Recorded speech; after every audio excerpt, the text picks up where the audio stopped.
If you walk into a car auction in Phoenix, Atlanta, or Dallas on any given Tuesday morning, you will see something the dealerships do not want you to know exists.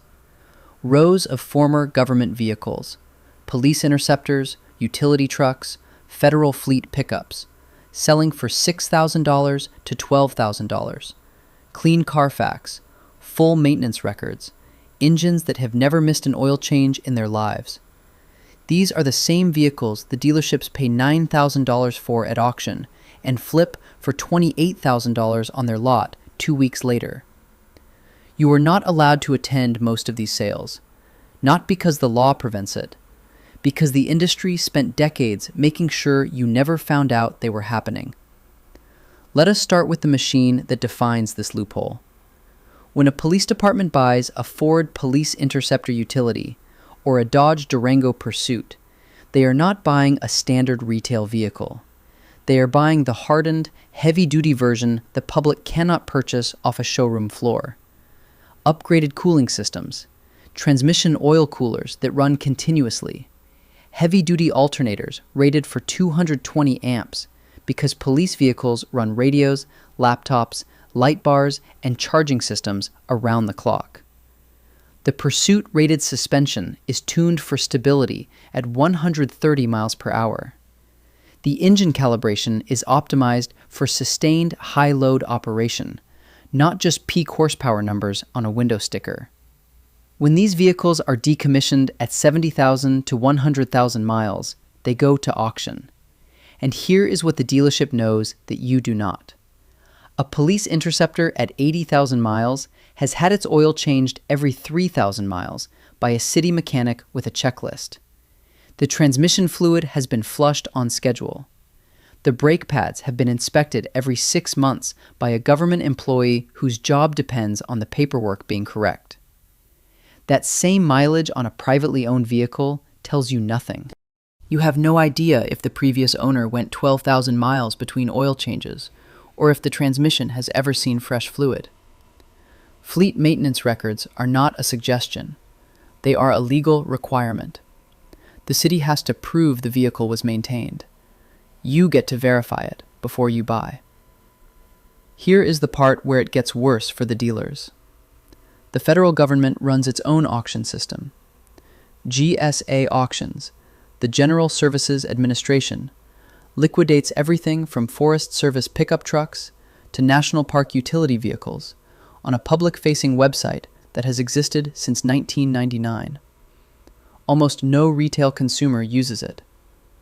A 2018 Chevy Silverado 2500 with 62,000 miles and a full maintenance log from a federal agency can sell for $11,000 at a GSA auction. That same truck on a dealer lot with higher mileage and zero history will be priced at $34,000. The gap is not about the truck. It is about information asymmetry. The dealer knows where the truck came from. You were never supposed to find out. State and municipal auctions work the same way, but with an additional advantage. Many states are legally required to accept the highest bid, full stop. There is no back-and-forth financing negotiation. There is no dealer attempting to extend your loan term to hide the actual cost. You bid, you win. You write a check. The government hands you a title. It is the only automotive transaction in America where the seller is legally incapable of playing games with your money. Now, a legitimate question rises here. Why are these vehicles being sold so far below retail? The answer is not a conspiracy. It is bureaucracy. Government agencies operate on budget cycles. A police department does not earn a profit by maximizing the resale value of a decommissioned cruiser.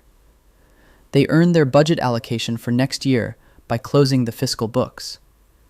A vehicle sitting on a lot past the end of the quarter is an accounting problem. Moving it for $8,000 in a Tuesday morning sale is a solved problem. Government accountants are not car dealers. They do not care about leaving money on the table. They care about clearing the asset off the books before June 30th. Here is how you execute the loophole. You start with GSA auctions at gsaauctions.gov. Search by your region and sort by end date. Use the filters to narrow to pickup trucks and SUVs from model years 2015 and newer. Every listing shows mileage, condition grade, and which agency operated the vehicle. Vehicles graded as fair or good from a utility agency are generally better maintained than vehicles graded as excellent from a rental fleet. Rental cars are driven by strangers. Utility fleet trucks are driven by employees who fill out incident reports if something breaks. The second source is your county and municipal surplus portal. Search for your county name plus surplus vehicle auction. Most counties contract with either publicsurplus.com or GovPlanet for their vehicle liquidations. Set up an account. Enable email notifications for your target vehicle class. When a 2017 Ford F250 from the County Road Maintenance Department hits the listing page, you want to be the first bidder, not the person who discovers it in the final hour of bidding. The third and highest volume source is the regional dealer auction that retail consumers technically cannot attend. Odessa and Mannheim are the two dominant physical auction networks in the country. They run weekly sales at facilities near every major metro area. As a private individual, you cannot walk in, but you can hire a licensed dealer, often a small independent lot, to bid on your behalf for a flat fee of $200 to $400. You send them the VIN list. They run the vehicle history. You set your ceiling price. They attend the sale and proxy bid for you. You have just legally stepped behind the rope that the industry erected to keep you from buying wholesale. One final element demands your attention. The vehicles coming out of these auctions are not all winners. A retired taxi with 240,000 miles and a cracked frame is also a fleet vehicle with perfect maintenance records. You need to know what you are looking at. For police interceptors, inspect the rear seat area for floor damage from equipment mounts. Check the transmission for shudder at highway cruising speed. Pursuit-rated units were sometimes pushed hard, and the fluid cannot undo sustained thermal stress. For utility trucks, check the hitch receiver for cracks and the frame rails for any improvised welds from field repairs. Bring a code scanner. Any check engine light on a government vehicle is a disclosure problem. They are selling it regardless. You need to know why before you bid. The mechanics who understand this system are not rich. They are simply paying attention to a market that